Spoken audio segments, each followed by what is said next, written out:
Joining me now to discuss the 2025 NBA trade deadline, Tom Havastro. Oh my God, what a deadline. What a deadline. It was a little bit quieter at the very end than what we've seen in the past, but the last 48 hours, or at least over the weekend, maybe the most explosive trade deadline we've seen in years. I mean, it woke me up out of bed at 12:30 a.m. in the wee hours in the morning, about to fall asleep for the biggest trade ever with Luka, and then Fox the next day, and some fun trades over the course of the week. And it was a good Thursday, I thought. So let's recap everything from the week that we saw. The Luka Fox stuff we've already discussed on this podcast. You had your show, The Big Number, as well. So let's recap everything from trade deadline week. And I want to start with the Lakers here. Luka, of course, is their biggest acquisition, but they got Mark Williams from the Charlotte Hornets for Dalton Knecht, their rookie first-round draft pick this past year, Cam Reddish, an unprotected 2031 first in a 2030 swap. I feel like this deal for the Lakers, Tom, Mark Williams is a home run swing for LA. He's played only 85 games through 2.5 years. He's suffered injuries, 43 games as a rookie with ankle sprains, thumb surgery, 19 games last year due to back issues, 23 games this year due to foot issues. But Mark Williams, 80% in the restricted area on non-rebound opportunities. That is elite. Mark Williams, now he's being paired with Luka and LeBron getting him the ball. He's not just a screen and roll guy. He's a good free throw shooter, 78% from the line in his career. He's a good facilitator. He can dribble around the elbows, facilitate. Assist to turnover ratio is positive in his career. Great short roll passer. But in addition to the health, Tom, the question with him is going to come down to, is Mark Williams on defense more like the guy we saw his rookie year? In his rookie year, he helped anchor for like a 2-month stretch the Hornets were a top 10 defense, or is he more like the guy we've seen this season where it's been lower effort level, at times looking heavy-footed as a liability? So what do you expect from Mark Williams moving forward with the Lakers this year? I think for me, this guy is closer to Christian Wood than he is Anthony Davis. The Lakers fans don't want to hear that. But offensively, Mark Williams is awesome for this team. Defensively, he provides zero resistance at the rim, has provided zero resistance at the rim. I'm not worried about the offensive fit. Offensive fit, like you said, he's a great rim runner. He's a guy who's going to offensive rebound. He's going to crash the boards. He's going to finish around the rim, whether it's on a lob or not. He's got some offensive game to him. It's the defense that really worries me about Mark Williams going forward. The injury stuff we've already talked about, but the defense, let's talk about it here. I think on paper, his standing reach being 9'9", he's 7'2", he's massive. On paper, he should be massively better than what he is now. If you watch him, he's just asking for Anthony Davis or any other guy that he's faced recently, just red carpet to the rim. His rotations are slow. He doesn't have great, court awareness about where he's supposed to be. And for some reason, he just doesn't have that strength that you would imagine a guy of that size to possess.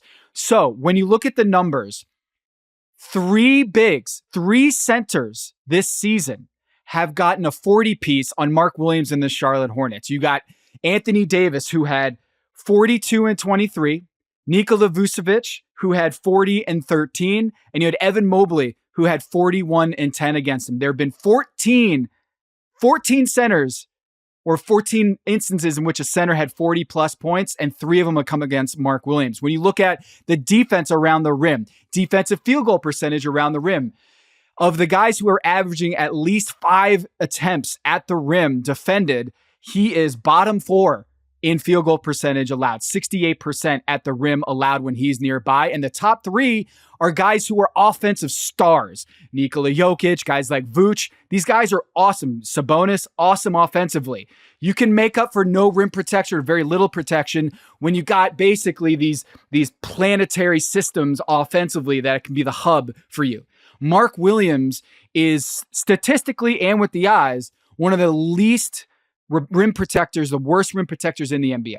So does that mean that's what he's going to be in LA?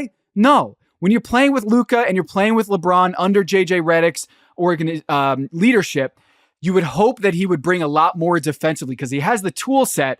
But man, his rim protection numbers are atrocious. And don't forget, Daniel Gafford had a career night against him too a couple weeks ago, 31 and 15. So look, it's not great when everyone's getting a season high against you. Maybe there's a change of scenery and he's able to bring more defensively. But I'm telling you, this is not the defender that Derek Lively or Daniel Gafford is that was for Luka Doncic. If you have that in your mind that he is that defensively, he is not. And that's what worries me about this is with Anthony Davis, Kevin, they were not a great defensive team.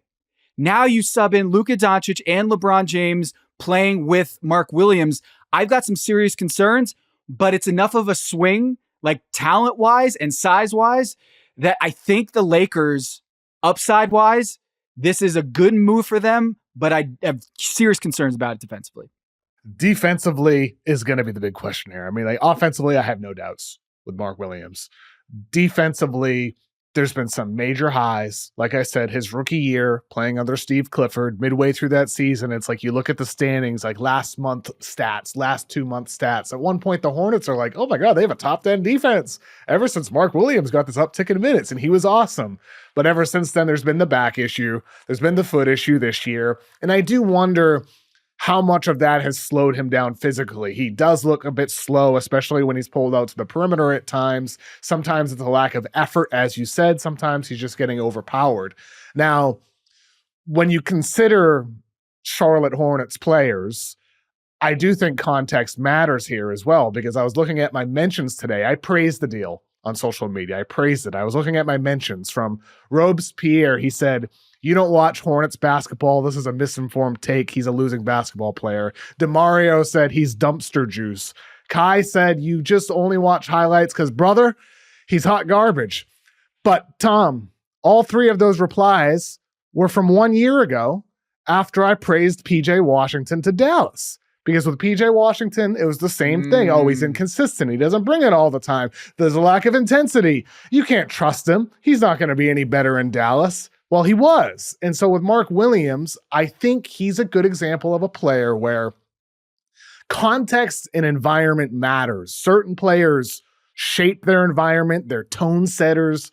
Other players conform to their environment. And what do the Hornets have? It's obviously been it's a losing culture.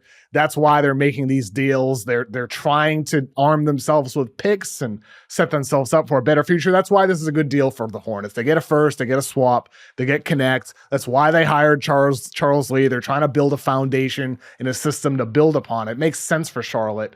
But for Mark Williams specifically, I can't help but wonder if this goes the same way for him that it did for PJ Washington, where he gets this new life with the Lakers, this brand new situation where there's winning expectations, and he has, frankly, as bad as the Lakers defense has been, it's a hell of a lot better of a supporting cast than what the Hornets have had with him as well. And so maybe he lifts his play and looks more like the guy that we saw when he was a rookie, and what made himself as a top 20 pick when he played and helped anchor a really good Duke team as a sophomore. So maybe I'm anchoring myself, Tom. Maybe I'm anchoring myself to those memories, though. The Duke teams were not good on defense. They were elite on offense. And Mark Williams, if you look at the ranks of those teams, top 40-ish defense. They weren't top 10 and top 20 in the nation, but they were solid. Dude, but if you got a 7'2" dude like that on your college hoops team, like you'd imagine they would be better than top 40. 75, I think, was in that first year that he was with Duke. I mean, he was a bench player that year, so to be fair, his freshman year, yes. Fair. My thing is that Duke team sucked as well. The freshman year Duke team with Mark Williams at the bench was not good. Sophomore year, they were good. So putting that aside, it's the upside best case scenario is that all those things happen. Like in the culture with the Lakers and LeBron James and Luka are telling you to bust your ass defensively. You're going to listen a little bit more than when it's, LaMelo Ball or Miles Bridges, right? And this is the bet they're making at that price. Exactly. Clearly. But the problem is he's played 40% of his games at the NBA level, and the back injury and the foot injury. These are things that are lingering, or at least in my opinion, when you look at a 7'2" dude who's got back issues and foot issues, and the team that has his medicals and has been with him and made that draft pick. And granted, Rick Schnall, the owner of the Charlotte Hornets, was not a part of the team when they made the Mark Williams selection. That was under Michael Jordan's stewardship. But the point is, they looked at the situation and said, we'd rather have Dalton Connect in the 2 picks than Mark Williams, which was interesting to me. I thought maybe LaMelo Ball could have been traded at the deadline, but from what I was told, LaMelo Ball is still a part of this team's future going forward, and he's a foundational piece. Mark Williams was not deemed that, and I think part of the reason that they moved on was the injury questions, is how much can we wait for a guy and LaMelo Ball, who's been injured too, Brandon Miller out for the season. How much can you wait when the 3 core players that you're waiting on have played a grand total of 16 games together? Man, that that's gross. 3-man lineup has played 16 games in 130 possible games. Okay. That's rough. And you can keep playing out the string like, man, maybe next year. But the Lakers are looking at this like, man, he's got so much upside. If the offense we know he can do, and he's going to be catching lobs all day from Luka and LeBron, he's going to be our Derek Lively on that end of the floor. Defensively, which is where they need help, Anthony Davis isn't there.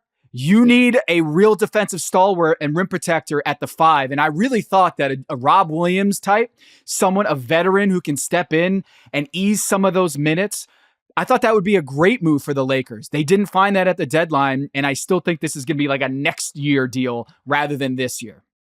I get the impression that you think this is going to be a mistake for the Lakers. I just, the injuries and the defense, I can't see him as Tom? a solid. Should the Lakers have done this? I think it was a great move by Charlotte. I'll just put it that way. Great move to get that great swap. Move by to get that. So, and a mistake by the Lakers then. That's what you think. I think it's a high upside, high reward, high risk move. And those things can pan out. Like if you swing for the fences, it can work and it hits a home run. But a lot of times you strike out, and I think there's a better chance of it striking out than hitting a home run. I mean, I think ultimately this is a home run swing, right? Like maybe it whiffs, maybe he continues being hurt, maybe maybe there's some effort issues, things have changed, and he's just never able to put it back together. But even with Mark Williams, before we move on to the next trade, I just want this on the record here. I believe Mark Williams can shoot. He has touched near the basket, 73% from the line, 78% from the free throw line this year, 41% on about 20 mid-range jumpers in his career. He barely ever shoots. 5 of 9 on his jumpers in college. And pre-draft, I had multiple executives and scouts telling me he was just draining threes and workouts. So with Mark Williams, mid-range touch, layup touch, free throw touch, and intel, all that's enough for me to believe that there's a chance that this dude can shoot. It's only going to be a matter of if the Lakers want that from him as a tool. And we see that from the Zach Edey's of the world who come out of nowhere and start shooting at a sub-average level. The Brook Lopez, the older types, it happens. So I do wonder if the Lakers will try to get that out of him if they become an all-offense team and start worrying a little bit less about the defensive end of the floor as they build this out in the early stages with Luka. So we'll see there. We'll see there. It may never happen, but it's just something I wanted noted there.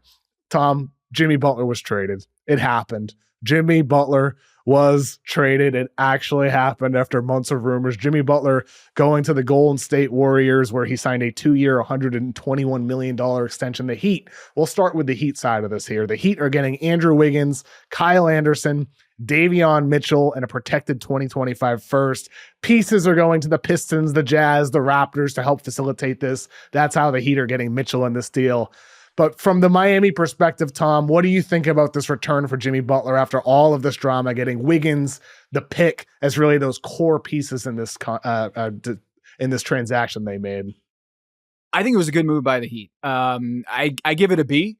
It's not, there's no Kuminga or a young prospect coming over that you can kind of build around and have a foundational, I wouldn't say Kuminga is foundational, but a prospect that can be kind of one of these flyers that you take on a young guy that didn't have the right situation over there in Golden State, and maybe it works in the Miami Sun. I don't know, but this is a deal that a year ago you would have said this is a terrible return. But over the last month, if you had told me that Andrew Wiggins and a top 10 protected pick from the Golden State Warriors was coming over, that's not bad. KOC, for me, the Andrew Wiggins thing is most interesting when we look at the context of that 26-27 player option. Because for me, I've been told that the Miami Heat are trying to open up the cap space for the 26 summer, and his player option kind of eats into that plan. And so I wonder if there's a move after this summer that they try to get off that 27 money to open up as much cap space as they can. And for Jimmy Butler, there was a chance that this was going to bleed into the summer and that you would be hearing this. And I think Tyler Hero, Bam Adebayo, and they were all ready to move on. You saw that amazing.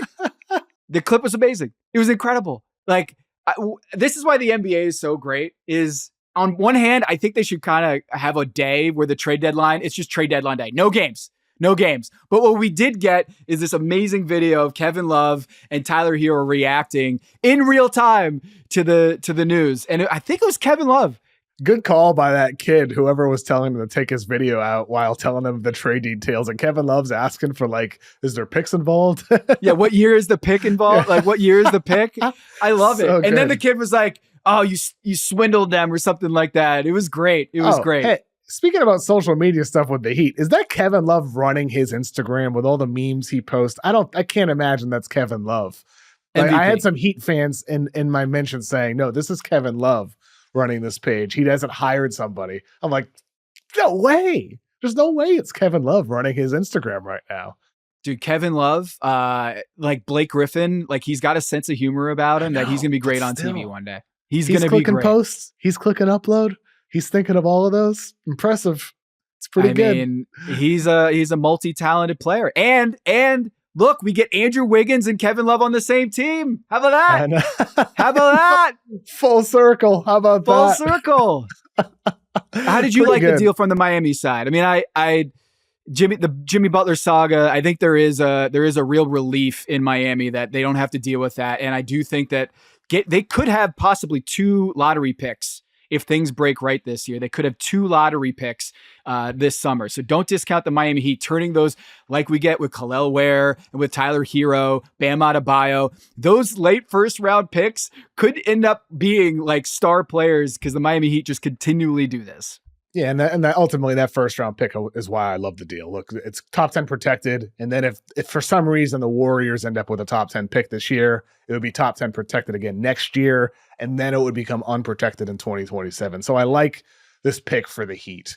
And Wiggins, look, if there were a third team or a fourth team all defense, Wiggins would possibly be on that team. He's a very good defender. He adds to this team. He's a better, higher volume 3-point shooter than Jimmy Butler, 38% from 3 on 5 attempts per game in his Warriors tenure. And then they get Davion Mitchell in the deal as well. He's a massive defensive upgrade over Terry Rozier. So they got some dogs, man. Like, their defense has been really great with that Adebayo Ware lineup that they've been using, the 2 bigs. They have a 5.1 net rating. They're holding teams under 100 points per 100 possessions defensively with a 98.2 defensive rating. So I think the Heat are building a defense first team.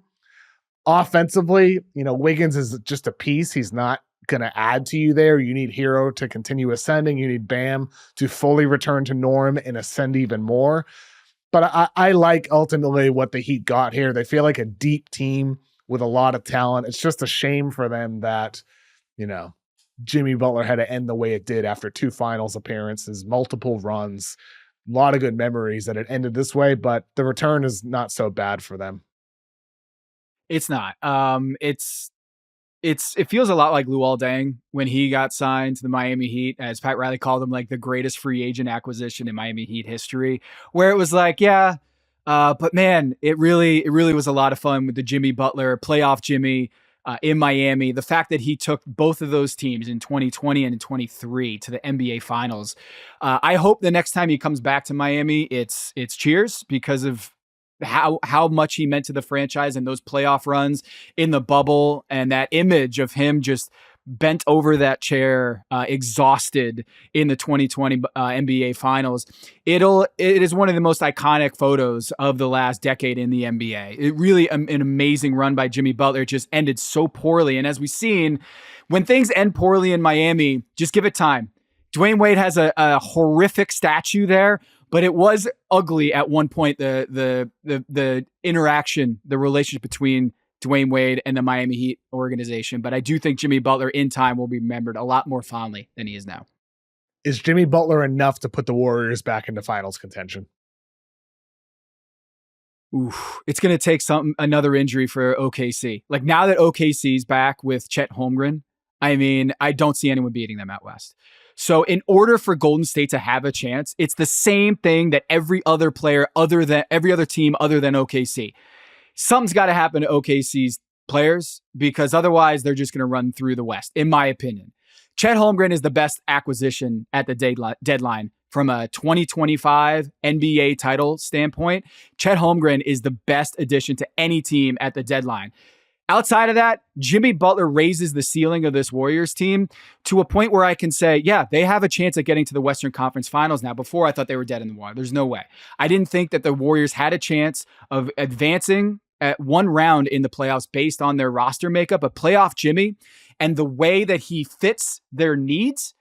Look, the Miami Heat, they didn't want to give up Jimmy Butler on paper, what he brings to the team.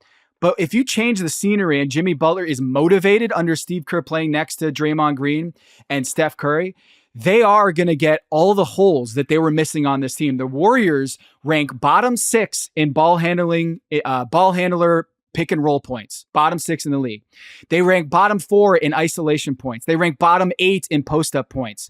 And Todd Whitehead over at Sport Radar had this great post that on X, he posted that Jimmy Butler is the NBA's leader in points per 100 scoring opportunities as the ball handler in pick and rolls, in ISOs, and in post-ups. He's the number one guy in the NBA in scoring on those on-ball opportunities. And the Warriors need it in the worst way. So you can look at this glass half full and say, he fits the need for the Warriors. You can look at it as half empty by saying, can't shoot threes. They need a guy who can space the floor and hit threes. He does not do that, but he does a whole lot of things that the Golden State Warriors need if they want to make a playoff run. Half empty in the sense that Steve Kerr has never proven any ability to or desire to run a lot of pick and roll. And Jimmy Butler, that is what he does best. And you're telling me after all these years, Steve Kerr is suddenly going to adapt to Jimmy Butler, a guy that he had concerns about bringing into the locker room. Kevin Durant had to adapt to the Warriors. I don't think Jimmy Butler is going to get everything he wants.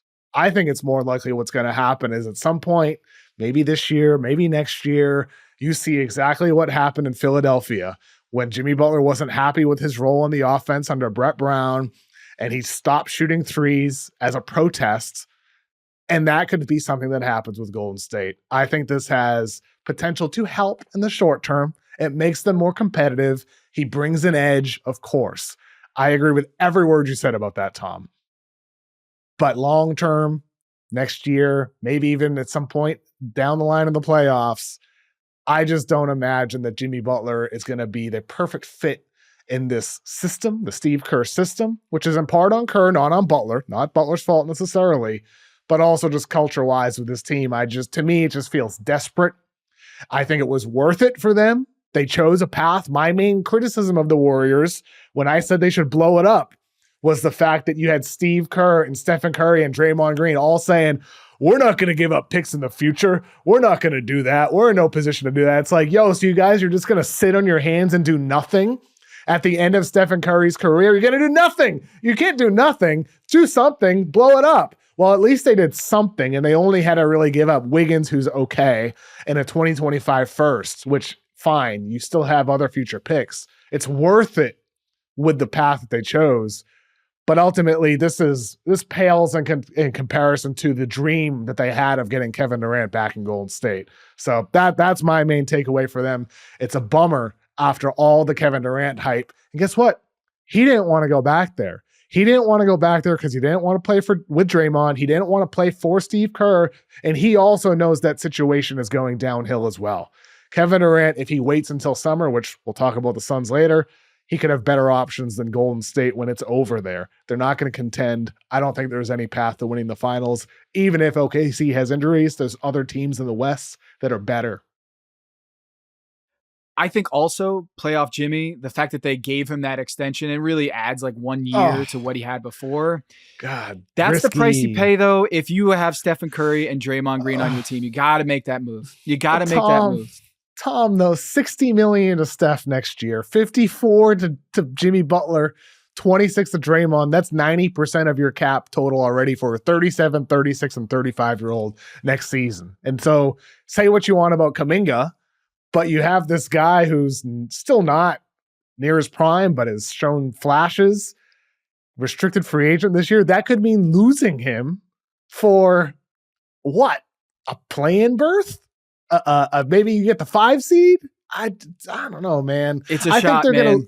It's a shot, but it's a shot, and I think besides the fact that Steph might be a lifer in Golden State and Draymond might be a lifer in Golden State, besides that possibility, from an asset standpoint, there's a real chance they look back and regret not taking the Celtics path of trading away their stars like the Celtics did with Pierce and Garnett before it was obvious that they were falling off a cliff.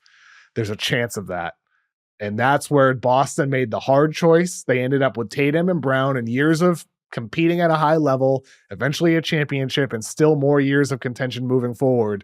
Whereas the Warriors, they're risking these guys aging out of having any value and losing them someday to retirement or free agency or whatever for little to nothing. Yes, he might flop, and it might end up in a total disaster, and he and Draymond get in fights or whatever it is you want to point to, and it all just comes crumbling down.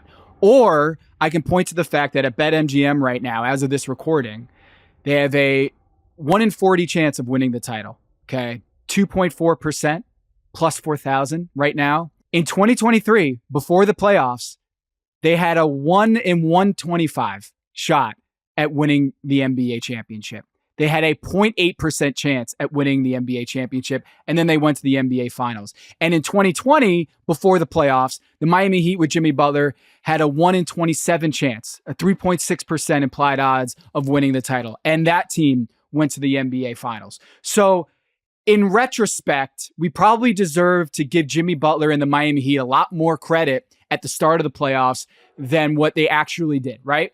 This team at this age with Jimmy Butler, I don't know if you can actually say that they have the same odds as what those previous teams did. But I got to say, playoff Jimmy is second in win shares since he joined the Miami Heat in the playoffs. Nikola Jokic is the only guy who's been better in the postseason than Jimmy Butler. So we have had a playoff Jimmy raise the ceiling of his postseason teams well beyond what Vegas saw at the start of the playoffs. And this just might be another case of that with Stephen Curry and Draymond Green. It would be a great story. It would be a really great story. It really would be. It would be nice. I'd love for these clips to be played back of me saying it's over for the Warriors in June when they're in the middle of the NBA Finals. It would be awesome to see Steph hoisting another one of those trophies and adding another one to this unbelievable dynasty we've watched this last decade and all that. It would be beautiful. I just don't see it happening. I think it's over. I think it's done. I think they will they will learn to regret choosing this path, but I appreciate them at least going for it. I do appreciate them going for it and choosing a path instead of just sitting on their hands and doing nothing. Is it a big disappointment for them not to end up with a floor spacing big? I had heard they were going after Vooch. That was widely reported they were going after Vooch. It sounds like they were, sniffing around for other bigs that can space the floor as well. They've been starting Quentin Post, rookie center out of Boston College, who is a knockdown shooter, provides size. Clearly, that's a priority for them. Does that limit their upside, or maybe is it a good thing that they didn't end up with Vooch as an example? All right. So what would the Vooch deal be? You'd have to probably Looney, Peyton, something like that. I would have done it. Floor spacing 5. They have him under contract for next season too.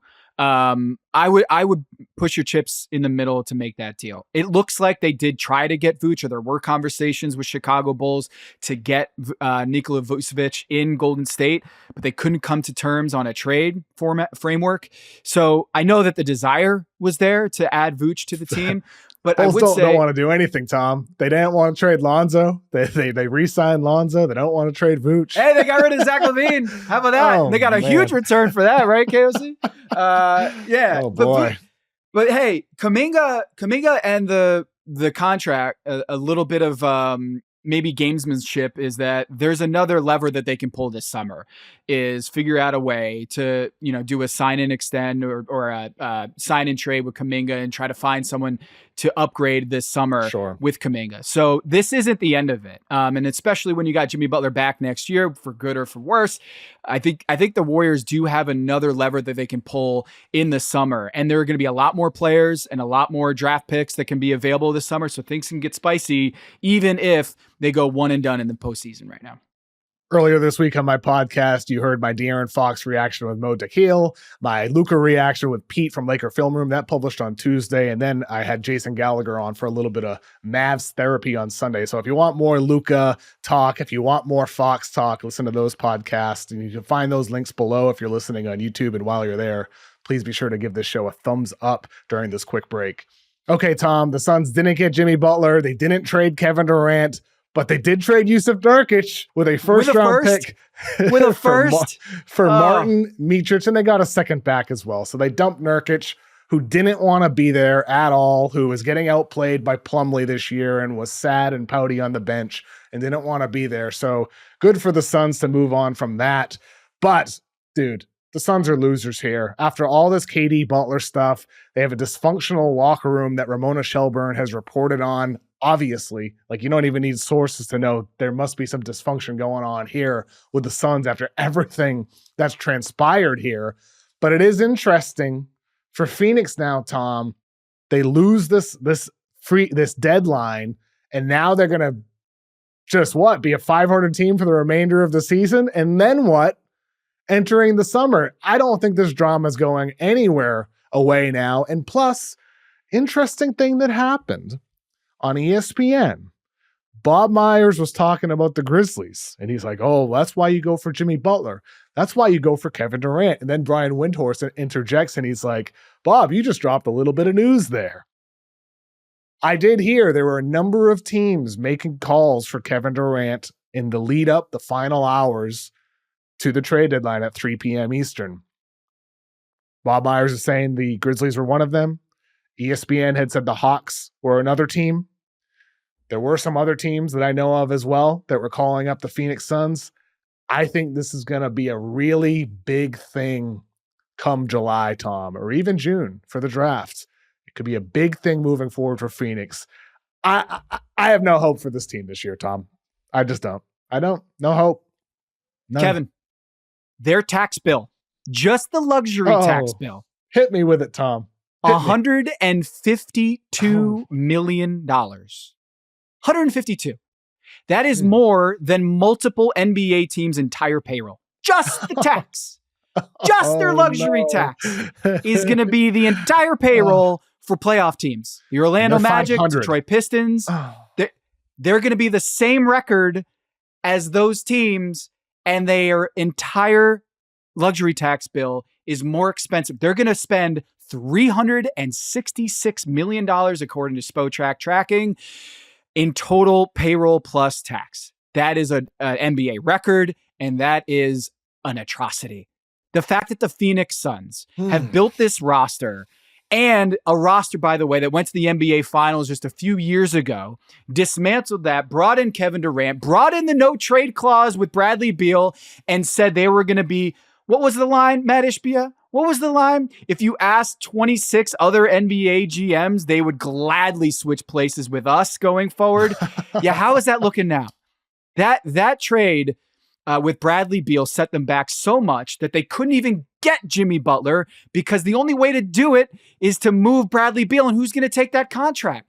So it is, it's tough, because in that locker room, like, in order for them to move and make a deal, they got to say, Bradley Beal, man, help. Can you waive that no trade clause? Can you help us out? But he's like, dude, man, my family's happy here in Phoenix. It's warm weather. I got this money. I feel pretty good about things. And it's just awkward. Like, the awkwardness of having the CEO, Josh Bartelstein, be the son of the agent for Bradley Beal, Mark Bartelstein. It just feels like this is such a disaster of a situation, especially if they miss the playoffs with this. Kevin Durant, look, man, like, this summer, it's going to get spicy. Like, the Phoenix Suns, if they miss the playoffs, or if they get swept again, I expect Kevin Durant the first thing he does is to want out. Because that's not the way you want to finish your legacy. This is not what Kevin Durant signed up for. He didn't sign up for missing the playoffs in his last couple years in the league potentially. So I suspect that a team like Memphis, I don't know what the trade would be. I mean, is Ja Morant in that trade? No. Is Desmond Bane in that trade? Like, I don't know what it looks like, but man, Kevin Durant, that would be a better situation in Memphis because you know what? A lot of situations are better than the one in Phoenix right now. Does it say something about KD, though, the fact this is happening again? Happened in Brooklyn, happening in Phoenix. It says something. I wouldn't say it says everything. I think it says more about the Bradley Beal acquisition. But I got to tell you, like watching the Blazers sweep them a week ago, two straight games, and knowing that they got Toumani Camara in that trade, DeAndre Ayton and Toumani Camara in that trade for Jusuf Nurkic, in which they just flipped him with a first-round pick in order to get Cody Martin. And Booker and KD did not want Ayton. That was part of the reason why the Suns made that deal. Booker and KD were out on Ayton. Yeah, and look at where it got you. Like losing Toumani Camara and the way he played in Summer League, the way he's a dog defensively, and the way that he was awesome. Guarding Book and KD and Bradley Beal, it's such a joy to watch that dude play basketball every night. Like Toumani Camara, in my opinion, and I might be biased because I'm on the broadcast, but that dude is an all defense player. That dude, if you ask Damian, you hear what Damian Lillard said after the game. Signing those checks over there. Have you seen this dude? I know, he's awesome. I'm just joking. He held Tyrese Halliburton to 0 points. 0 points in the last game. Dude. I love Kamara. I mean, dude. The truth is, and like Ayton's been good too. Like Ayton, like to tie this to our conversation earlier about environment, Ayton is very much a conformist as well. When things aren't good, I think he gets worse. When things are good and things are happy, he gets better. And the Blazers are winning games right now, and you're seeing like a really good DeAndre Ayton. Like things look good right now.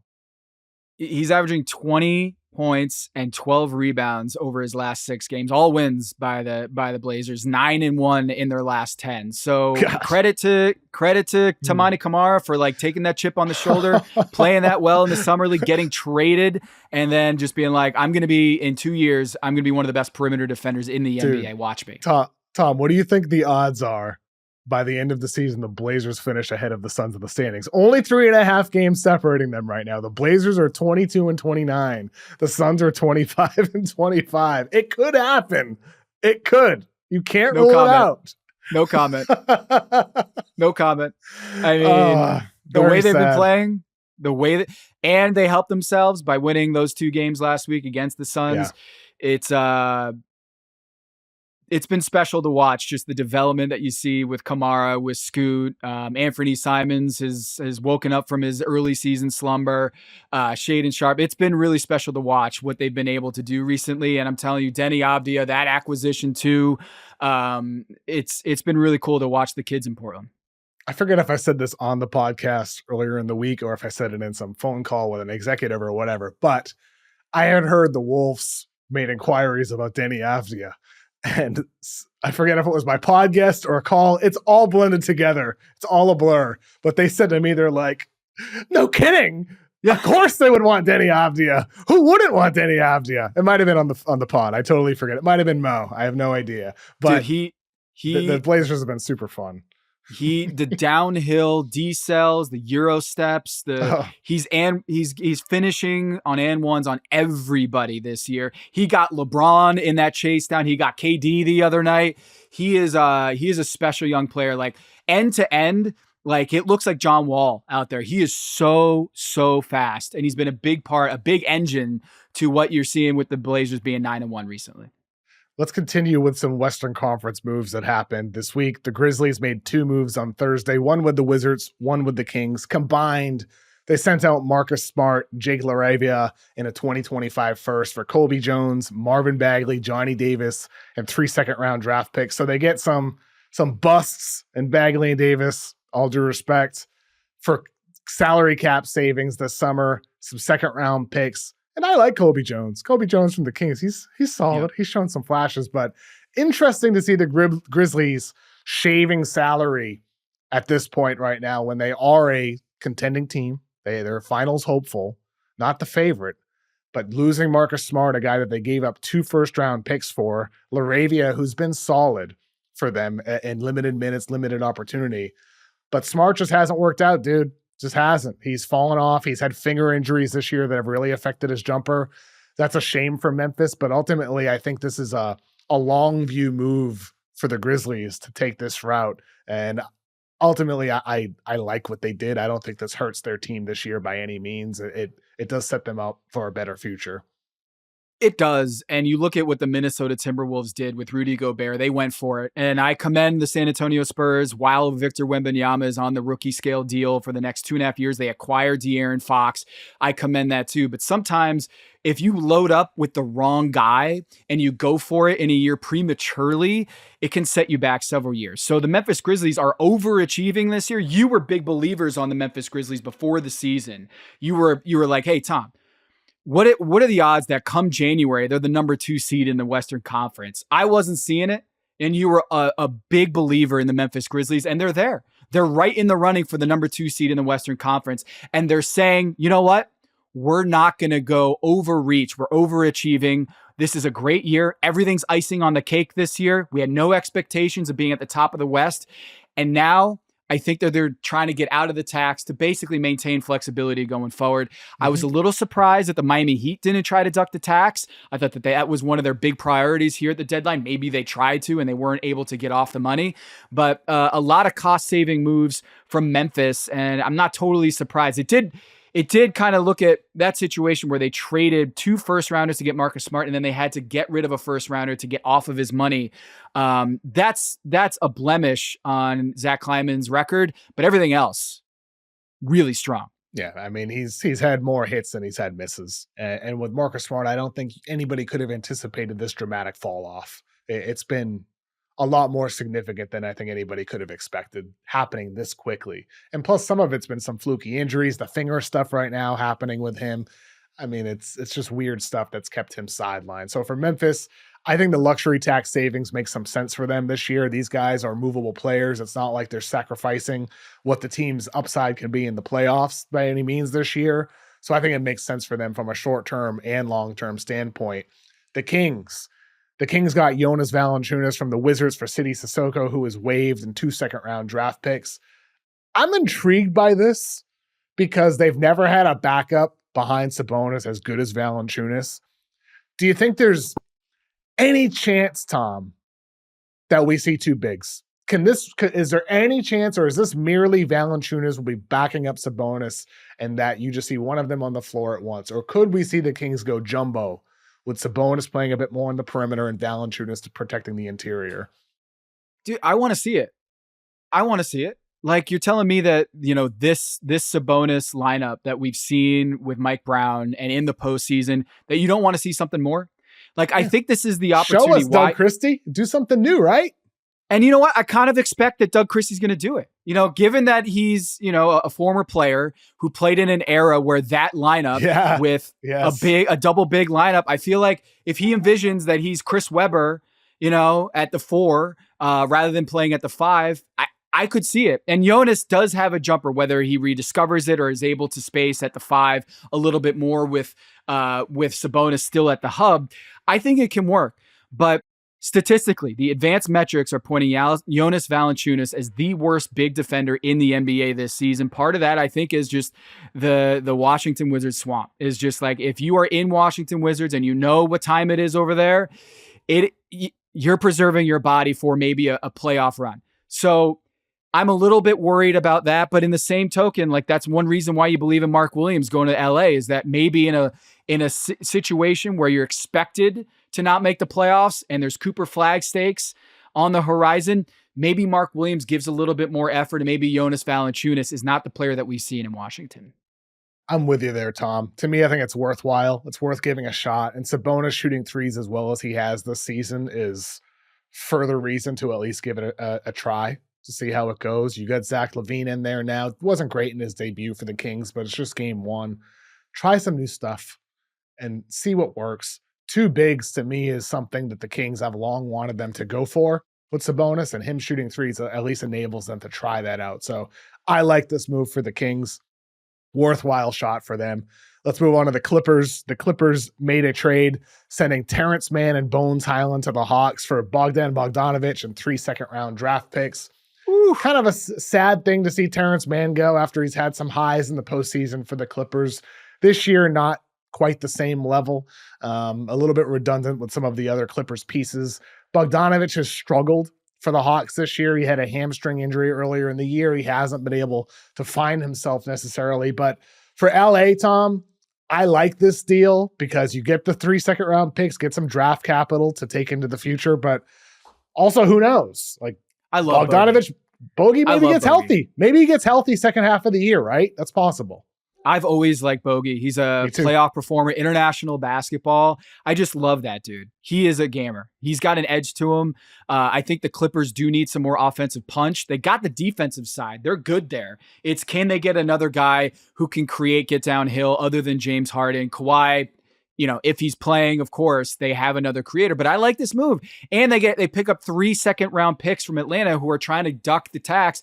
Does Atlanta realize, like, they could be giving up Cooper Flagg in this deal, whether they know it or not. Their pick goes to San Antonio. They're getting worse in this deal. And I'm a little nervous for them. Have we ever seen it where a team gets the number 1 pick in consecutive years? Because like this, I'm getting very nervous right now for the Atlanta Hawks. Like just the fact that they're going to probably be the 6th best odds at number 1, 7th, 8th with this roster right now with Jalen Johnson out. I'm very, very nervous, but can you imagine if the Spurs, I'm not even going to say it. Say it, Tom. Can you imagine if the Spurs added Cooper Flagg to Victor Wembanyama, and De'Aaron Fox, and Stephon Castle? Just go ahead and say it, Tom. Now. Say it. It's in play. It's in play right now with the Hawks are ducking players trying to get under the tax, and they don't have their 2025 pick. That is going to the San Antonio Spurs. And right now, what is it? I think it's 9th best odds. Dude, they're 10th best odds. They got Portland, Chicago, and Philly ahead of them. I don't know, man. Like, I'm sweating over there if I'm the Atlanta Hawks. Big time. The last time we saw consecutive number 1 picks was Cleveland in 2013 and 2014. Anthony Bennett bust. Andrew Wiggins, who was traded, of course, for Kevin Love, as we had mentioned earlier. The Orlando Magic in 1992 drafted Shaq. And then in 1993, they traded the rights to Chris Webber for Penny Hardaway. So it did happen twice before. We did see that. And then also in 83, the Rockets, Ralph Sampson in 83, Hakeem in 84. Those are the only times in NBA history, those 3 times, from what I can see. Hakeem and Ralph, I mean, it's pretty good. That might be Wemby 1.0 and then Ralph Sampson. Come on. That would be nuts. That would be nuts. I mean, and then think about those number 1 picks though. C Webb and Shaq, but that was a whole different thing. But after this trade deadline, I'm telling you, that Cooper Flagg to San Antonio situation, that DeJounte trade that gave them the 2025 Atlanta Hawks could go down as one of the all-time biggest bungles in NBA draft history. And crazy. I'll tell you what, let's say the Spurs don't get number 1, but let's say they get number 3. Let's just say they get number 3. And let's say the team that gets number 1 prefers Ace Bailey. Or they prefer Dylan Harper, or they prefer Ace Bailey plus 3 first-round draft picks over Cooper Flagg. That might happen. That scenario. Are you saying that? Do you think that'll happen? I'm just saying that the Spurs have enough draft capital to call up the team with the number 1 pick and say, "Hey, want to trade down 2 spots?" That they have that much draft capital to do something like that. That's all I'm saying. Man, you'd have to be really confident that Cooper is not the guy. I know.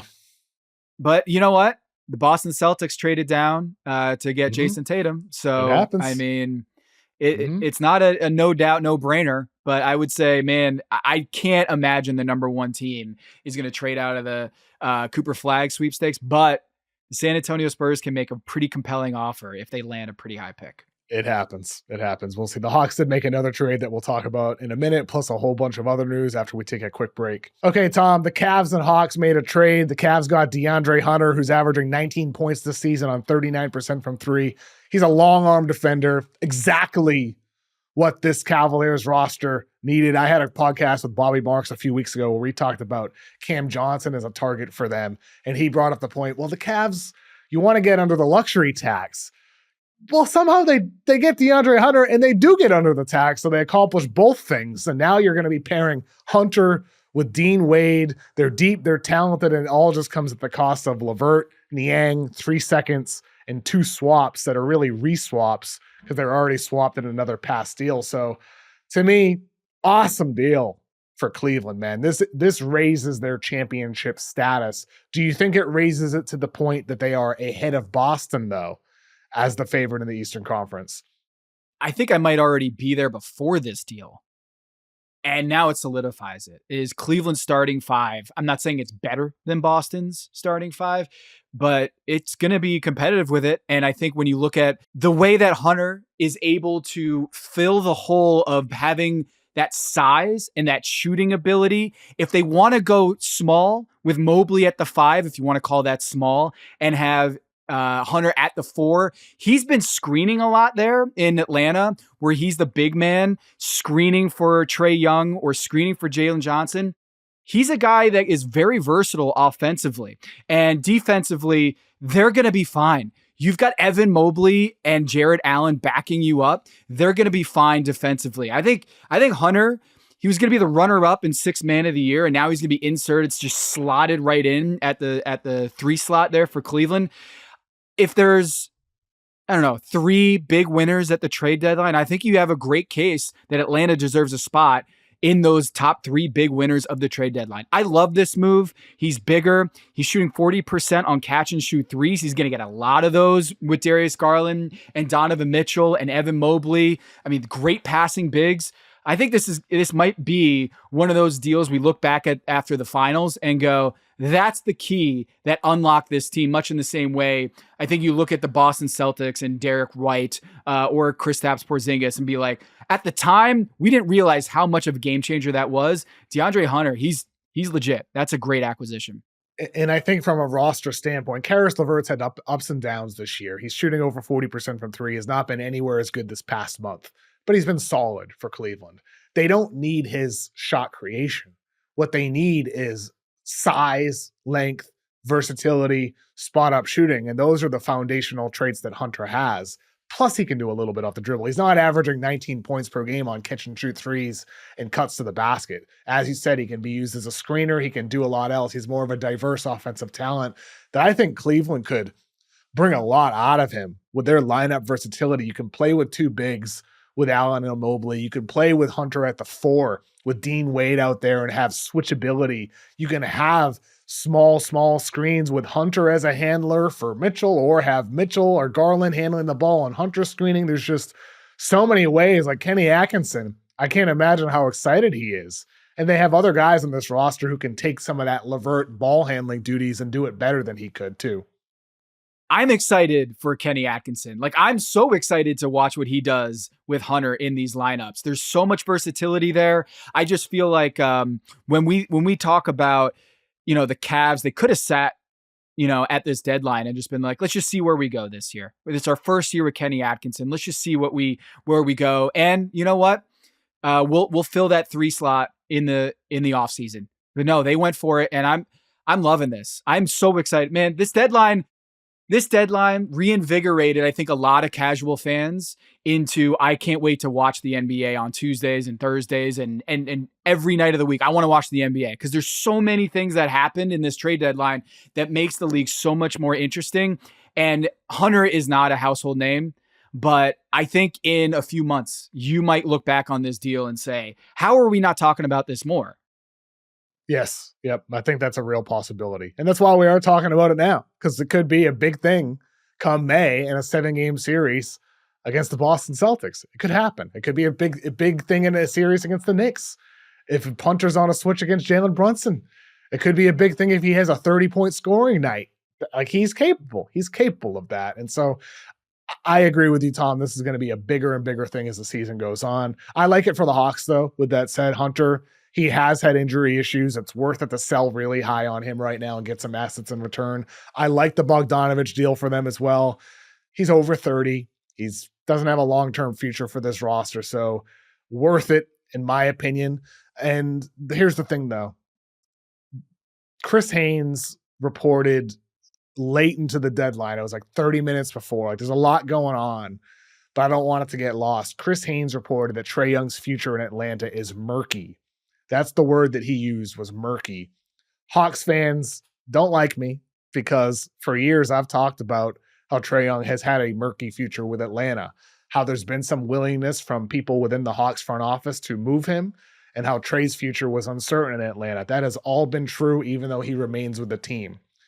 Chris Haynes also said how Trae Young was an option for the Spurs. Of course, they clearly opted for De'Aaron Fox.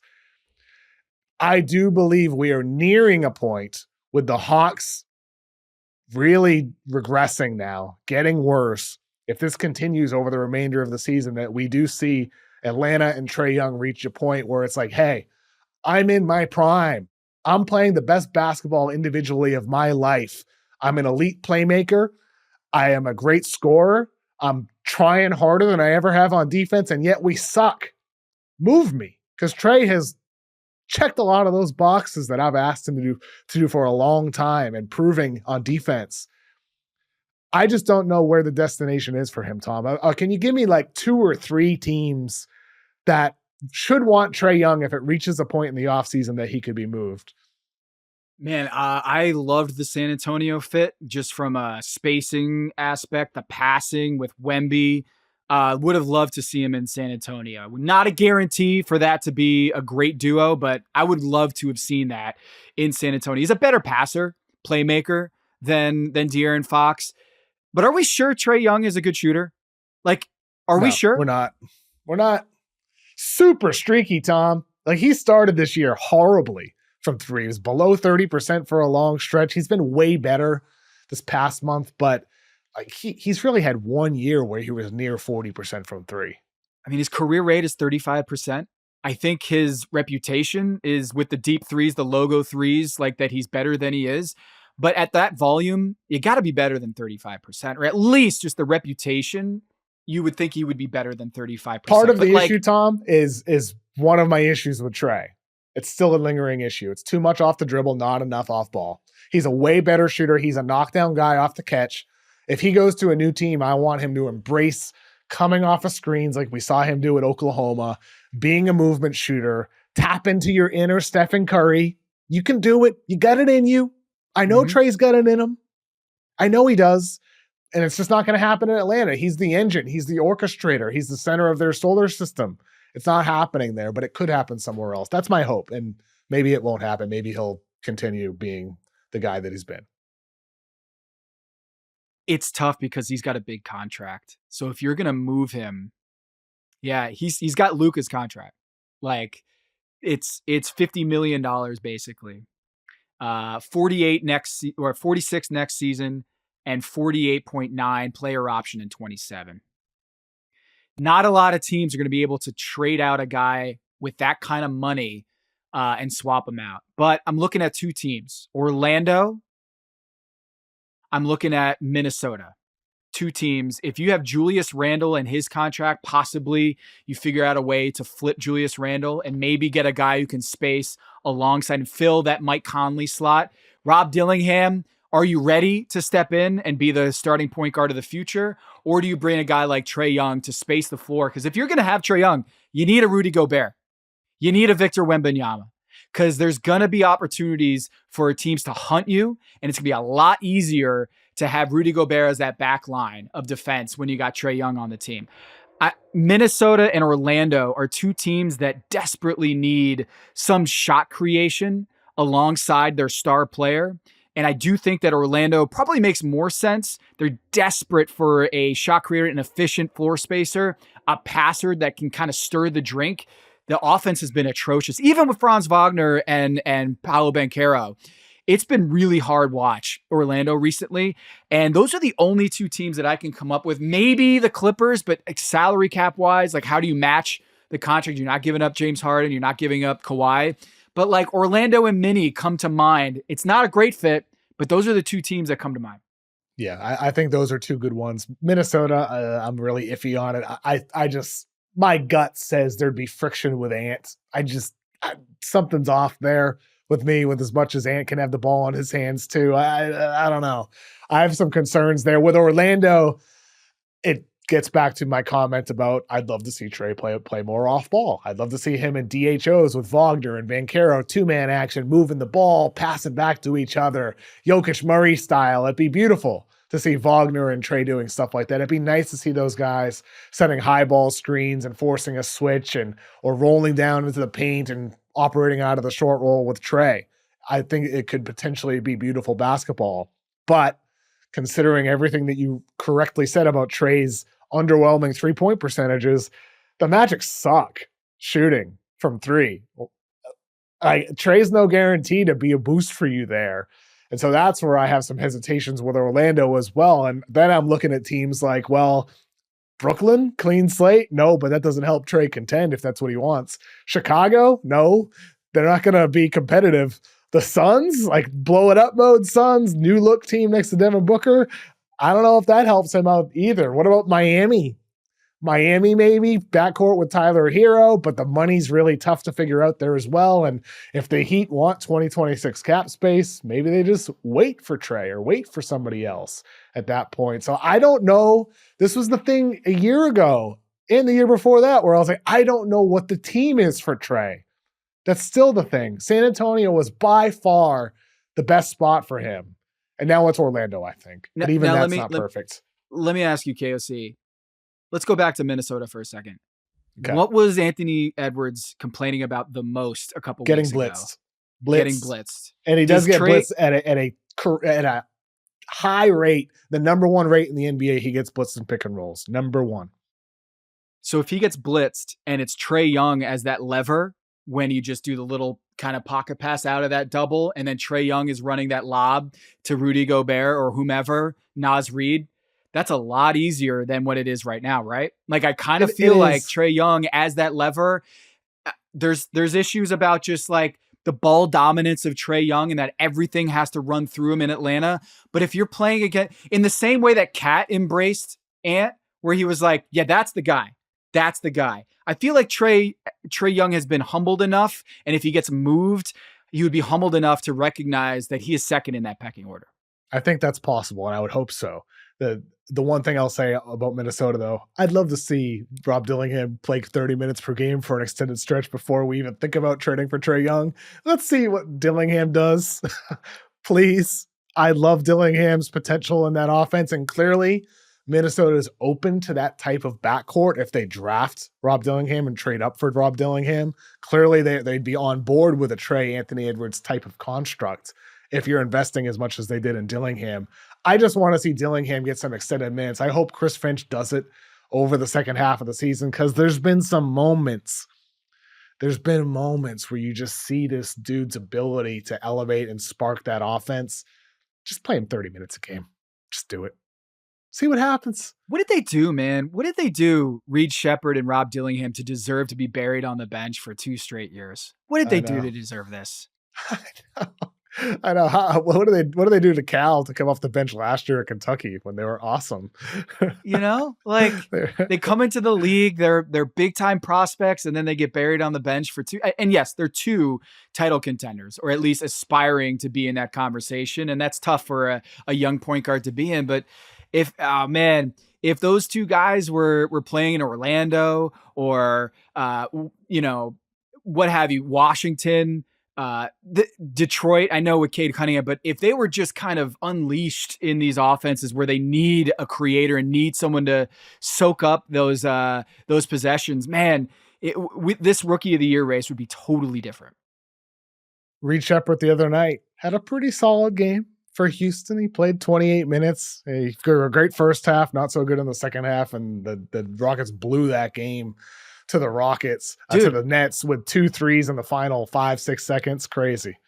Dude, how about that Todd Whitehead stat about the Amen Thompson, the shout out that you gave, and you were like, hey, how fast of a jumper is he? Yes. And he delivered, dude. That was awesome. We I talked know, about it on the big number this week. It was great. You did a whole Amen Thompson episode, I believe, right? For big number. Yeah. We did. How untouchable is this dude? Like, we knew he wasn't going to get traded at the deadline, so we wanted to hit this on the big number. We went through the numbers on how good he is, Amen Thompson. And I just want to reiterate, the dude is averaging 5.9 minutes of possession, which is top 20 in the NBA in the month of February. It's only a few games, but the way that they're entrusting Amen Thompson to run that offense, triple doubles, the athleticism, the defense, I called him Flubber Kawhi, just the athleticism where you don't know where he's going, what he's going to do, what he did to Precious Achiuwa. Kev, would you move him for KD? Would you move him for KD? Would you move him for Giannis? It's a thought. It's a thought. I'm just saying, it is crazy how good he's gotten since the start of the year to now. Where do you put him on the list? Luka's untouchable. I know that. And then he got traded. But where is Amen Thompson now? We talked about it on the big number. So if you want to hear it, Dan Devine and I do it every Thursday right here at Yahoo Sports. And Kev, I feel like he might be top 10 in trade value right now. Yeah. That's tough. Do you move him for Giannis? I do think you move him for Giannis. I do. Because he's Giannis. He's extraordinary. He automatically makes you a finals contender. Ultimately, that deal was not on the board for Houston at this trade deadline, maybe in the future, because the Bucks did make their move. They traded Khris Middleton and AJ Johnson in a deal to the Wizards to go get Kyle Kuzma. They also gave up a 2028 pick swap in that deal as well. And then they made another deal with the Clippers, trading MarJon Beauchamp for Kevin Porter Jr. So combined, the Bucks are getting Kuzma and Kevin Porter in this deal. From the Bucks standpoint, it is sad to see things end this way with Khris Middleton, but after the double ankle surgery, he's nowhere close to what he was defensively. He's not able to play as many minutes. He's not as consistent offensively. So clearly, the Bucks are angling towards an identity shift here, in my opinion. When you look at Kuzma, he struggled this year in Washington. Career low percentage from 3, from 2, and from the free throw line. He's been horrible. But new situation. Maybe he plays more like he did for the Lakers, for some of these teams when he was winning games. And he enables the Bucks to play more small ball with Giannis at the 5, if you want to call that small ball. I think we're going to see lineups like Giannis at the 5, Kuzma at the 4, Prince at the 3, Trent or some other wing at the 2, Dame at the 1. These are lineups that will allow the Bucks to play small, switchable, versatile, and help support Giannis with size next to him in the front court when it's just him out there. And if we don't see that, I don't know what the hell they're doing. But I would imagine that's the tool they want to have that they didn't previously have with having Khris Middleton out there not being able to defend anymore. Do you think it's worth it for the Bucks, or does this not move them at all in your eyes? You're shaking your head, Tom. It's sad. The whole trade was sad. The fact that Dame and Giannis are playing this well and they're hinging their hopes on a dude who is, in my opinion, the most inefficient volume shooter in the NBA. 48.8 true shooting percentage this season. He doesn't get to the free throw line. He's 6'9", but can we stop talking about what happened 5 years ago with this dude when the last 5 years he was a role player off the bench for a championship team 5 years ago. And the guy continues to the least that he has on that reputation from that finals run in 2020.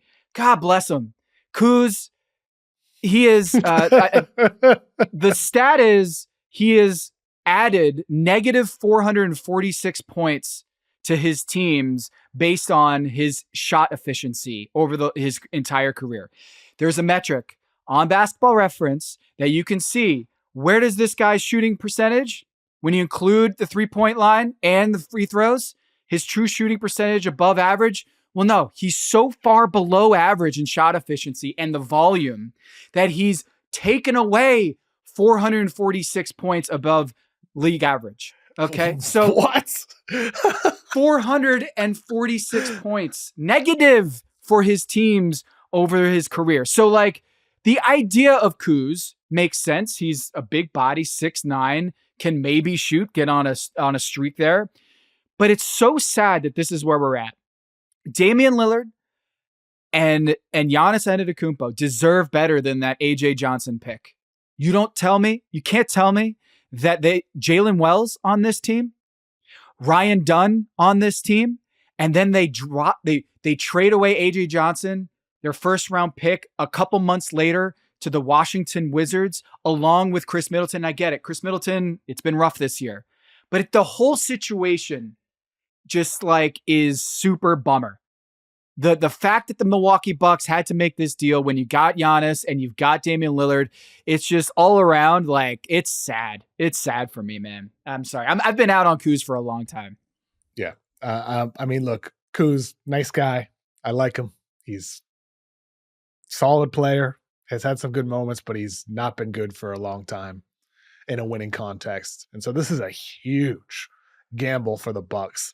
And that's why on draft night, like you, Tom, I was just baffled by the AJ Johnson pick. Maybe AJ Johnson turns into a good player 6 years from now, but he was 170 pounds entering the draft. Dripping wet, yes. He might have actually been 165. I might be giving him a couple extra pounds. So raw. He averaged 3 points a game playing in Australia last year. Incredibly raw, putting even just aside the numbers, just watching him play. Nowhere near ready for a team that had finals aspirations. When there are guys on the board, you can say, oh, Jalen Wells was a fortunate pick for the Grizzlies. You can say, oh, well, Ryan Dunn is seeing his minutes diminish for the Suns. He's not shooting as well as he did earlier. You can argue those things. Yes, but it's the approach, it's the process, it's the mindset, and the Bucks have whiffed time and time and time and time and time again. And they traded 2 of those guys today with Beauchamp, another guy that's been a whiff for them, and AJ Johnson, another one who's been so far a big whiff and clearly was on draft night, for just, okay, forgettable players in Kuzma and Kevin Porter Jr., who has not been good for the Clippers this year as one of their sore spots of a team that's been really good. Porter has not been productive for them this season. So the Bucks, I just don't see this going anywhere, Tom. It's nice they have that card they can play, but we'll see if Doc Rivers actually plays it with those Giannis at the 5 lineups. Yeah, I mean, he's gotta get better defensively and get back to being a rim protector, and that's asking a lot of Giannis at this age and those miles on those tires. Yep. And so if you're willing to do that with Kuz at the 4, maybe he becomes an above average shooter, but that's what it's going to take for them to, justify what they've done in the draft and making this trade. They found a taker in Khris Middleton, his player option for next season, also hanging over the Milwaukee Bucks too. So you get Kyle Kuzma's descending contract that is going to decline here going forward, which is a good thing. But still, this dude, he's not at a certain point, you just got to say he's not a good shooter. And maybe it gets hot in the playoffs. And we saw that with Anthony Davis in the title run in 2020. But man, I'm tired of going back to 2020 and saying remember what happened in 2020? It's 2025. When are we going to wake up? Hey man, what's on my mind as well is the joke, the joke, finger air quotes right now, of Giannis saying, my dream is to have all the international stars in big markets, Luka in LA, Jokic in New York. And he's laughing while saying it. Oh, ha, ha, ha. Very funny. You're a comedian for sure, Giannis. Right. Very funny, whatever you're trying to joke about. Sometimes I think there's a little bit of truth in his humor. I don't think Giannis is stupid. I think Giannis knows this situation is going downhill in Milwaukee. I think he sees these young guys coming in and he sees them doing nothing for the team. And he looks at himself and he still sees a guy that's playing at an MVP level. He is. I mean, Giannis, but he's nowhere near the top of MVP odds compared to SGA and Jokic because his team is not on the same level. He doesn't get the same appreciation, respect nationally from fans, media, whoever. And say what you want about that with Milwaukee, but this team is not anywhere close to those top contenders in the Eastern Conference. And that's in large part because of the swings and misses by this front office over and over again, every single year. Let's do this. If you're Giannis, Let's Go do ahead. it. Finish your Do. thought. Well, Sorry, I mean, go I ahead. just think we're going to enter a point this summer where maybe it actually becomes a thing where we're talking Giannis trades. Maybe this is actually the summer where this happens. I think the way that they've just whiffed in the draft is so underrated. Listen to this. Like on Basketball Reference, we can do this. Correct me if I'm wrong, if I don't have like the actual pick that the Bucks made that year, but here are the first round picks that they've had since 2025. Rashad Vaughn, Thon McCurr, DJ Wilson, Dante DiVincenzo, which, by the way, didn't last very long. They moved him before he got good. Kevin Porter, he got moved to Detroit and then to Cleveland. RJ Hampton moved to Denver at 24. And Marjan Beauchamp, okay, at the 24th pick in 22, didn't have a pick in 23. And then when they had a number 23 pick last year, they took AJ Johnson, and everyone was mad about Bronny. But keep that same energy for when the Bucks take that dude in the first round, AJ Johnson in the first round. Averaged 7 minutes a game. 7 minutes a game in Australia. Was a bench warmer, and they used a first round pick for that. Like, when was the last time they had a good first round pick? And that's not like to say that like when you pick in the back end of the that was the last one, really. And what happened with him? Yeah, well, they moved him. Yep. And even before that, like it was Brogdon. That was the last good one. And then what did they do? Yep. They moved him. So it's just like, I don't know. Maybe it's asking too much. They got Giannis. They figured out Giannis. And when you nail the Giannis pick, nothing else matters. They won a championship. But I kind of feel like that's an underrated story, is the way that they've whiffed in the draft and continue to say, how are we going to build around Giannis when, you know, it's just sitting right there, and you go and you draft AJ Johnson and then flip him so you can dump Khris Middleton. Crazy. Let's talk about the biggest head scratcher, since we're talking about Bucks draft picks head scratchers. The biggest head scratcher trade of the deadline, in my opinion, was Brandon Ingram going from the Pelicans to the Raptors for Bruce Brown, Kelly Olynyk, a first-round pick, and a second-round pick. What exactly are the Raptors trying to assemble here, Tom? I'm having a really hard time figuring out what this Scotty Barnes, Ingram core is going to be moving forward. It just seems kind of weird to me.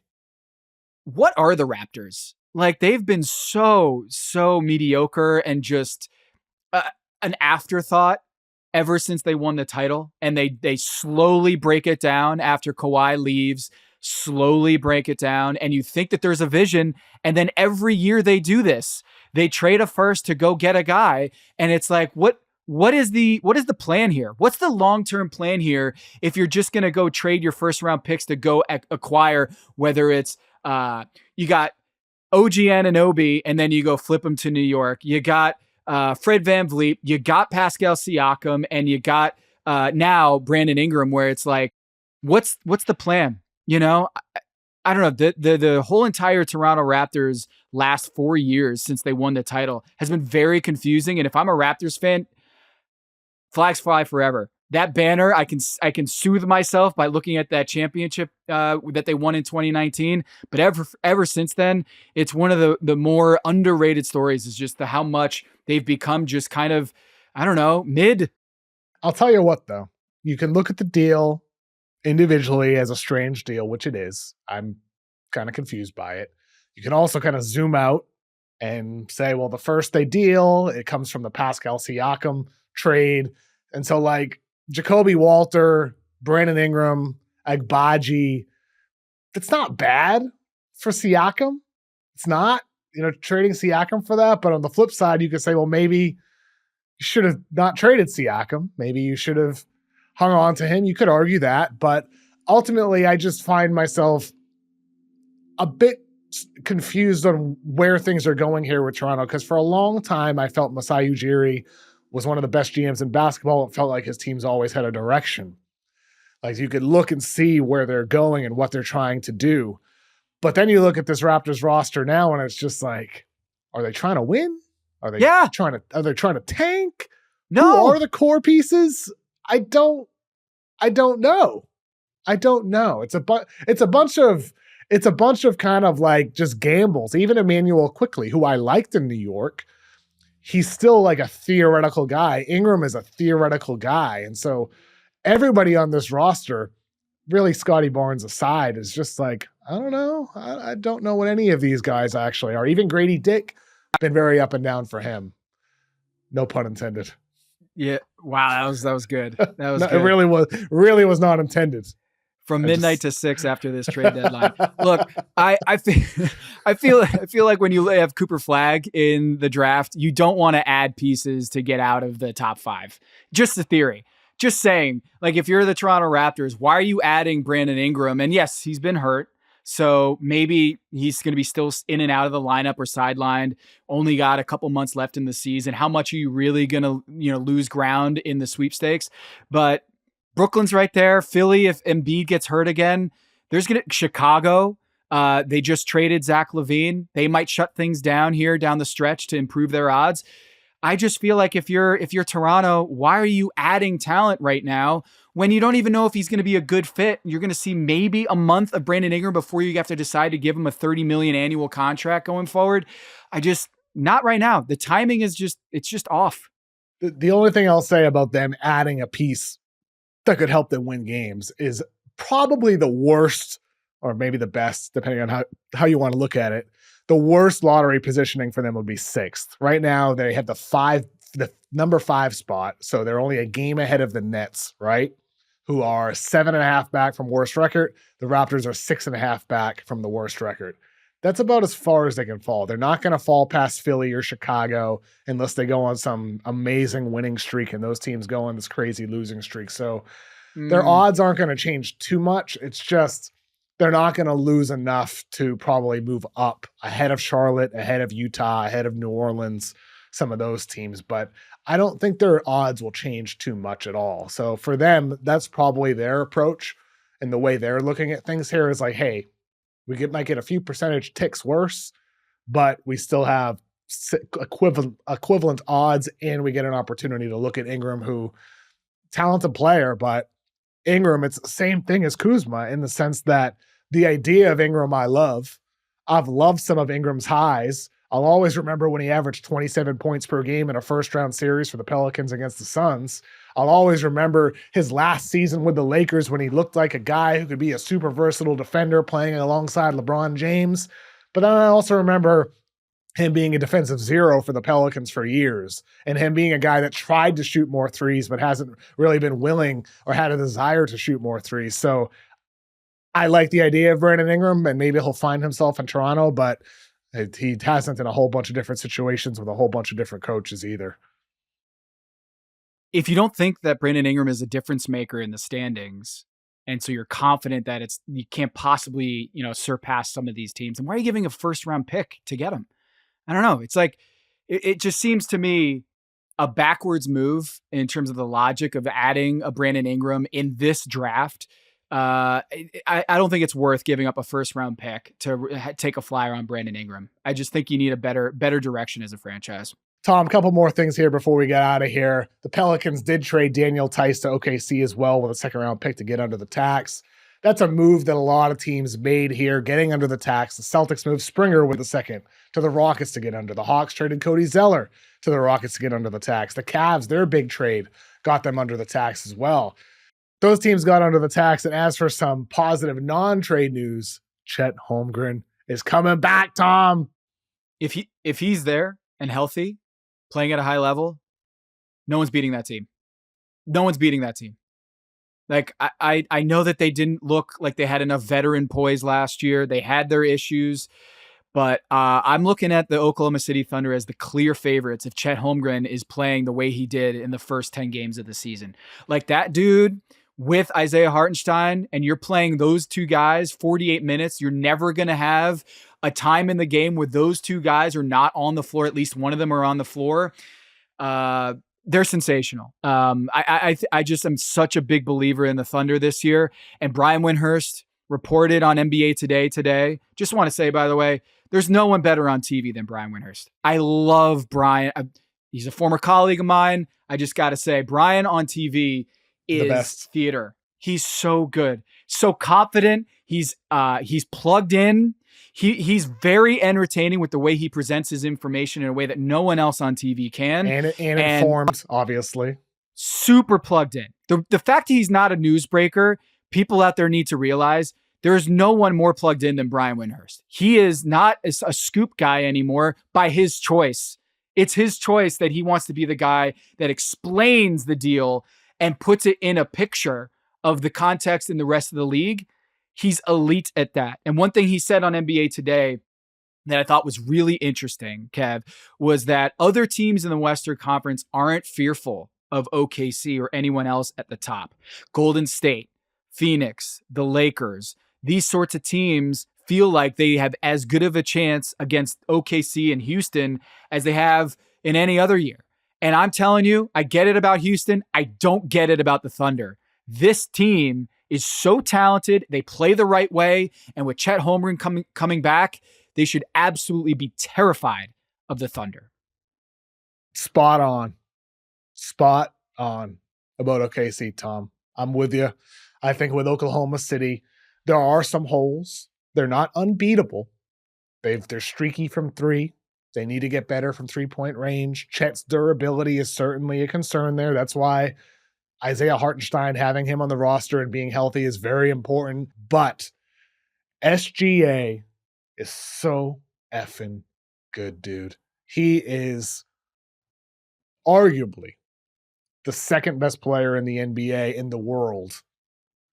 He's definitely top favorite for the MVP right now. Jokic has a shot as well.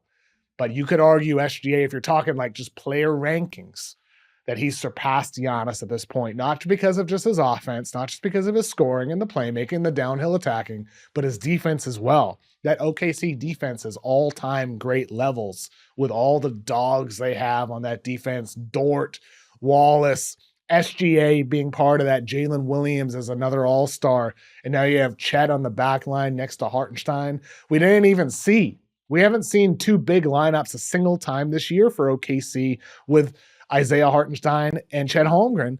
Now they're going to have that tool that they can pull out if they need to as well in particular series and matchups and stretches of games.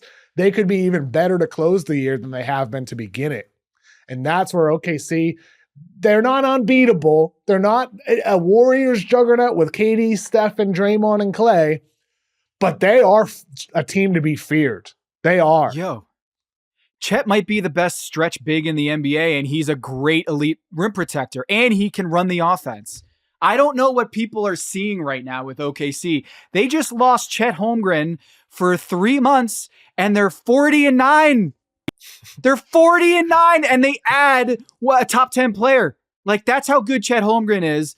And I just feel like people are sleeping on this giant in OKC, that they're 49. They're already on pace to be an all-time great team in the regular season. And now they're adding Chet mother effing Holmgren. This is nuts, dude. It's an incredible story. I can't wait to watch what they do down the stretch. Tom, what a deadline, man. What a deadline. Yeah. What a deadline. We miss any trades? The Thunder traded a second round pick in like 2030, a couple small things, nothing major. It's such a testament to what Raphael Stone and Sam Presti have done, is that they're taking on contracts in salary dump moves when they're this good. I know. Like Atlanta's like, hey, Cody Zeller, we're going to dump Cody Zeller on you to try to duck the tax. And it's like how good these teams are that they're able to take on money at the deadline and take on tax money or help teams duck the tax while they're winning freaking 60 games a year. That's great. That's crazy, dude. That's crazy roster construction. Last quick thing, Tom. Your finals prediction today, the night of the deadline, is OKC, I'm guessing, over who? OKC over Cleveland. I like it. I'll stick with Boston. OKC over Boston. You're not there yet. You're not there yet. I'm there, but I'm sticking with Boston for now. Now. But that may change very soon. We'll see. Tom, thanks for joining me today, man. This is fun. We did it. The deadline. Jimmy Butler, the saga's over. We can get on with our lives until it happens again in 2 months. Until the next Jimmy Butler saga. Stay tuned for our episode in April. Thanks to Tom Haberstroh for joining me on today's episode of the Kevin O'Connor Show. Please be sure to listen to his podcast, The Big Number. Thanks to Mike and Emmy for producing this monster trade deadline episode and all the pods over this crazy past week. It's been wild with everything with Luka and Fox and everything else that's happened. A lot of stuff. Go and listen to those podcasts if you have not listened to those already. We'll be back again very soon talking about these debuts with all of these players on their new teams. Luka's coming back on Thursday for the Lakers. We'll see AD this weekend with the Mavericks on Saturday. Can't wait for those games. Please give us a 5-star rating wherever you're listening to this podcast, a thumbs up on YouTube. It really does help out the show. And enjoy your weekend, everybody.